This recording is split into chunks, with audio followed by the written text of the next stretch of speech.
بہت بھوک۔ نور خان نے بے سختہ اپنے سیبوں سے بڑے تھیلے کو چھوا۔ نہیں، دوسرے ہی لمحے اس نے ارادہ بدل دیا۔ اگر کل کام پہ نہ جا سکا تو بچے پھل ہی کھا لیں گے۔ اس نے جلدی سے تھیلا پیچھے کر لیا، کہیں اور سے مانگو بچے کو۔ مفت مشورہ دیتے ہوئے وہ اپنے راستے پہ چل دیا تیز۔ اس سنسان ویران جگہ پہ اتنا چھوٹا اکیلا بچہ کیا کر رہا تھا؟ اس کے سیدھے سادے دماغ نے سوچنے کی زحمت نہیں کی۔ وہ تو جلدی سے اپنے بچوں کے درمیان پہنچنا چاہتا تھا، مگر وہ نہیں جانتا تھا وہ اکیلا نہیں تھا، اس کے ساتھ کوئی اور بھی چل رہا تھا، بے آواز، نظر نہ آنے والا۔ نور خان کا بڑا خاندان تھا، ماں باپ، بیوی اور 3 بچے۔ ماں باپ بالکل صحت مند تھے، جسمانی طور پہ بھی اور ذہنی طور پہ بھی۔ ان علاقوں میں رہنے والوں کی صحت بہترین ہوتی ہے اور عمر طویل۔ حسب معمول رات کا کھانا کھا کے تمام خاندان کمروں میں بند ہو گیا۔ سردی سے جنگ کرتے ہوئے سب نے بستر میں گھس کر نیند سے پناہ مانگ لی۔ نہ جانے کیا وقت تھا، بلکہ آدھی رات گزر چکی تھی۔ رات بہت سخت تھی، اندھیری تھی اور ہیبت ناک تھی۔ گرتی فوار شاید تھم گئی تھی۔ دور سے آئی ٹرین کی آواز نے سناٹے کو چند لمحوں کو توڑ دیا، مگر ماحول کو مزید ڈراؤنا کر دیا۔ اچانک پتھروں سے بنے راستوں پہ ایک آواز گونجنے لگی، ٹھک ٹھک ٹھک ٹھک ٹھک ٹھک، جیسے کوئی لکڑی کے سہارے چل رہا ہو۔ رفتہ رفتہ آواز تیز سے تیز ہوتی گئی، اتنی تیز کہ گاؤں والے لوگوں کے کان پھاڑنے لگی۔ گاؤں کے لوگوں کی آنکھ کھلنے لگی اور دل دھڑکنے لگے شدید خوف سے۔ ایسا لگ رہا تھا جیسے لکڑی کی آواز نہیں آ رہی، تبل جنگ بج رہا ہو، موت کا بلاوا آ رہا ہو۔ کس کو؟ دیر تک آواز مختلف گلیوں میں گونجتی رہی، لوگوں کے سانس سینوں میں گھٹتی رہی۔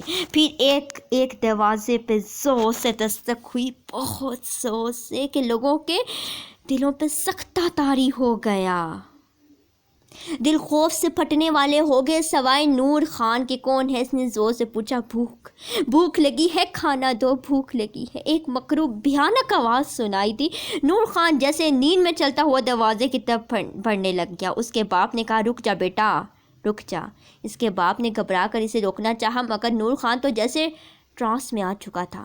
وہ جھومتا جھامتا اپنے بستر سے نکل کر دروازے پہ پہنچ چکا تھا اور اپنے گھر والوں کی چیخوں پکار سے بے نیاز دروازہ کھول چکا تھا، مگر دروازے کھلتے ہی اس کی مدہوشی یک لخت ختم ہو گئی۔ وہ چیخنے لگ گیا، پاگلوں کی طرح چیخنے لگ گیا۔ پلٹ کے واپس گھر میں جانے لگا، مگر شدید ٹھوکر کھا کر گر پڑا۔ سین میں پڑی اینٹوں سے اس کے ماتھے پہ اتنی تیز چوٹ لگی کہ خون کا فوارہ ابلنے لگا۔ دروازے پہ کھڑی مخلوق نے اطمینان سے یہ سارا نظارہ دیکھا اور پھر واپس مڑ گئی۔ ٹھک ٹھک ٹھک ٹھک، اس کی لکڑی کی آواز آہستہ آہستہ بالکل مدھم ہو گئی۔ نور خان کی بیوی زور سے چیخی، بیچاری چلائی، مگر نور خان جا چکا تھا۔ گلجانہ اس کو اپنے ساتھ لے جا چکی ہے۔ وہ جب کسی کا دروازہ بچاتی ہے تو اب اس کے بعد اس کو ساتھ لے جائے گی۔ اس کے گاؤں کے لوگ بہت خوبصورت تھے، ہمیشہ سے، مگر پتھر دل۔ ہمیشہ سے گلجانہ غریب کی زندگی گزار رہی تھی، کانٹے ہی کانٹے تھے اس کی زندگی میں۔ اس کی دونوں بہنیں بہت ہی خوبصورت تھی اور بہت شادی اچھے دھوم دھام سے ہو چکی تھی ان کی، اور دور دراز بیاہی ہوئی تھی۔ گلجانہ جب تک چھوٹی اور ناسمجھ تھی اس کو اندازہ نہیں ہوا کوئی اس کو پسند نہیں کرتا، مگر وہ جیسے جیسے بڑی ہوتی گئی اس کو احساس ہوتا گیا کہ یہ سب اس کو بہت ہی اچھوت سمجھتے ہیں۔ جب تک ماں باپ کا سایہ سر پر تھا دھوپ اتنی کڑی نہیں تھی، مگر جب وہ دونوں دنیا چھوڑ گئے تو جیسے سورج سوانے سے پر آ گیا۔ سب سے بڑا مسئلہ، بھیانک مسئلہ تھا روٹی، 2 وقت کی روٹی۔ گلجانہ اپنے محلوں کی عورتوں کا کام کرتی اور ان کی مدد کرنے لگی اور وہ ان کو روٹی دے دیتی، مگر وقت ہر دفعہ ایک طرح نہیں رہتا۔ اپنی ٹانگ کے زخم کی وجہ سے وہ زیادہ محنت نہیں کر پاتی تھی۔ اس نے تو اپنی معذوری کے ساتھ بنا مزاحمت سمجھوتا کر لیا تھا، مگر نہ جانے عورتوں کو کیا پرابلم تھی کہ وہ اس سے نفرت کھانے لگی تھی، اور پیر گھسیٹ کر چلنے والی کی وجہ سے اس کو ایک مخصوص برے نام سے پکارا جانے لگا۔ آہستہ آہستہ وقت گزر گیا جیسے وہ بھی لکڑی ٹیک کر چلا رہا ہو۔ گلجانہ کے پیر کا زخم پوری ٹانگ پہ پھیل گیا تھا، وہ بیچاری کھڑی بھی نہ ہو سکتی تھی، بہت محتاج ہو گئی۔ کام کیا خاک کرتی؟ وقت، درد اور بھوک نے گلجانہ پہ بہت برے اثرات چھوڑے تھے۔ وہ باقاعدہ ڈراؤنی لگنے لگی تھی۔ اس کا رنگ تو ٹھیک ٹھاک کالا تھا ہی، مگر بال نہ جانے کیوں اتنے سفید تھے جیسے چاندی کے بنے ہوئے ہوں۔ سردی میں تو اس کے پیر کا درد دگنا ہو جاتا، اس سے چلا بھرا بھی نہیں جاتا تھا۔ بھوک، شدید درد کو وہ برداشت بھی نہیں کر سکتی تھی اور لکڑی گھسیٹتی ہوئی کسی نہ کسی گھر کا دروازہ بجا دیتی، ٹھک ٹھک ٹھک ٹھک۔ بھوک لگی ہے، کھانا دے دو، مگر کون دیتا؟ اتفاق سے دونوں بہنوں کی تو شادی ہو چکی تھی، ورنہ شاید یہ کہانی نہ بنتی۔ بھائی اس کا سگا تھا، مگر بھابھی غیر اور بد لحاظ۔ اس کو گلجانہ سے چڑ تھی اور اتنی نفرت، اور سب سے زیادہ تو اس کی لاٹھی کی آواز سے نفرت۔ وہ سخت وہمی بھی تھی، اس کو خوف آتا تھا کہ کہیں اس کی پھول جیسی اولاد پہ اس منحوس کا سایہ ہی نہ پڑ جائے، کیونکہ سب اس کو منحوس جو سمجھتے تھے۔ گلجانہ بیچاری محلے کے غیر لوگوں سے کھانا مانگ لیتی تھی، مگر اپنے سگے بھائی کا دروازہ بجاتے ہوئے اس کو خوف آنے لگا۔ بھابھی کی گھوٹتی آنکھیں اس کو اندر سے مار ڈالتی تھی۔ پھر برسوں پہلے ایک سال شدید برف پڑی۔ شاید شدید سردی نے کہیں ریکارڈ توڑ دیے۔ ویسے اگر بے رحمی کا مقابلہ کرایا جائے تو شاید انسان جانوروں کے ریکارڈ توڑ ڈالے۔ خیر، شدید سردی اور سرد راتوں سے منسلک بارشیں، قہر وغیرہ وغیرہ، ان تمام لوازمات کے ساتھ ایک بھیانک اندھیری رات کا ذکر ہے۔ گلجانہ اپنی کوٹری میں تنہا بیمار بھوکی پڑی تھی۔ اس کو 2 دن سے تیز بخار تھا اور ٹانگ میں حد سے زیادہ درد تھا۔ وہ بیچاری ہر ایک کا دروازہ کھٹکھٹاتی تھی کہ مجھے کھانا دو، مجھے کھانا دو، مجھے کھانا دو، مگر کسی نے نہ دیا۔ لوگ کمروں میں پڑے آرام سے سو رہے تھے اور وہ بیچاری ایک کر کے دروازہ کھٹکائی تھی۔ درد کے مارے اسے چلا نہیں جاتا تھا، بھوک اتنی کہ کھڑا نہیں ہوا جا رہا تھا۔ سب کے دروازے پہ گئی، اپنے بھائی کے دروازے پہ نہ گئی کہ کہیں بھابھی سنائی نہ دے، مگر جب سب کا دروازہ کھٹکا چکی تو صبح سویرے جب بھائی نے دروازہ کھولا تو کیا دیکھا کہ نور جانہ گل خانہ اس کے دروازے کے آگے ہی پڑی ہے، بالکل بے بس۔ مگر نہ تو اب اسے درد تھا، نہ تو اسے بھوک، مگر اس کی روح نے حساب لینے کا سوچ لیا۔ ہر سال وہ گاؤں والوں کا دروازہ کھٹکھٹاتی اور ان کو یاد دلاتی کہ بھوک کیا ہے، سخت بھوک، گہری بھوک، اور اسی چیز کا احساس دلانے کے لیے ان کے کسی اپنے کو اپنے ساتھ لے جاتی، تاکہ ان کو بھی احساس ہو کہ زندگی کی قیمت کیا ہے، کسی کا دکھ کیا ہے، بھوک کیا ہے، تنہائی کیا ہے۔ مگر گل خانہ جب ان کو لے جاتی تو ان کے ساتھ برا سلوک نہ کرتی، بلکہ آرام کے ساتھ ان کو عیاشی کی زندگی گزارتی، کیونکہ وہ کسی کو بھوکا نہیں دے سکتی تھی، اس کے پاس سب کچھ تھا۔ شاید اللہ نے اس کو آگے جہاں سب کچھ دے دیا تھا، مگر پھر بھی بدلہ اسے ضرور لینا تھا، مگر وہ بدلہ بھی اچھے کے لیے لے رہی تھی، تاکہ لوگوں میں احساس پیدا ہو کہ کسی کی بھوک کا مذاق نہ اڑایا کرو، کسی کی تنہائی کا مذاق نہ اڑایا کرو، کسی کے درد کا مذاق نہ اڑایا کرو۔ امید کرتی ہوں کہ آپ کو کہانی بہت پسند آئی ہوگی۔ پلیز چینل کو لائک اینڈ سبسکرائب ضرور کریے گا۔ Quick start 1 2 3۔ خدا حافظ۔